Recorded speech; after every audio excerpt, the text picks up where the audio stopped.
Saviez-vous que quand Bob l'éponge est arrivé à Bikini Bottom, c'était en fait un immigré clandestin? Quand ce secret fut révélé, tous ses amis lui devinrent hostiles. Même Monsieur Krabs le renvoya, Gary commença à le regarder avec méfiance. Bob l'éponge était très déçu, il fit ses bagages en silence et quitta Bikini Bottom.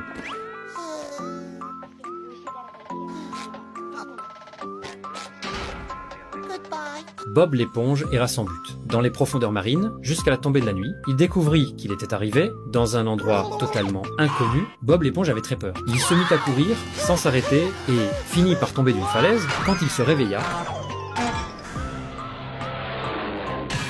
il se retrouva entouré d'inconnus. Bob l'éponge avait perdu la mémoire. Ils essayèrent de lui voler tout son argent, mais Bob l'éponge n'avait que de l'eau à bulles. En voyant ça, ils tournèrent les talons et s'enfuirent. De l'autre côté, tout le monde réalisa que sans Bob l'éponge, c'était impossible. Alors Sandy organisa des recherches. Quand Carlo apprit la nouvelle, il cassa tout l'équipement. Pendant ce temps, Bob l'éponge était arrivé dans une nouvelle ville. Il commença à chercher du travail. Mais chaque fois qu'il faisait des bulles, on le chassait. Le soir, il ne pouvait que se réchauffer près d'un feu de camp. Il se consolait en faisant des bulles. Mais cette fois-ci, il effraya tous les habitants qui s'enfuirent. C'est alors qu'une bande de voyous apparut. Ils détestaient les bulles, alors ils décidèrent de donner une bonne leçon à Bob l'éponge. Mais contre toute attente, Bob l'éponge s'enfuit directement. Les voyous le poursuivirent. Alors Bob l'éponge utilisa ses bulles pour les chasser. Alors tous les habitants sortirent et applaudirent Bob l'éponge. En fait, les habitants aussi aimaient faire des bulles, mais ils n'osaient pas à cause des voyous qui les intimidaient. Finalement, ils élurent Bob l'éponge comme nouveau maire. Bob l'éponge monta sur l'estrade et s'adressa à toute la ville.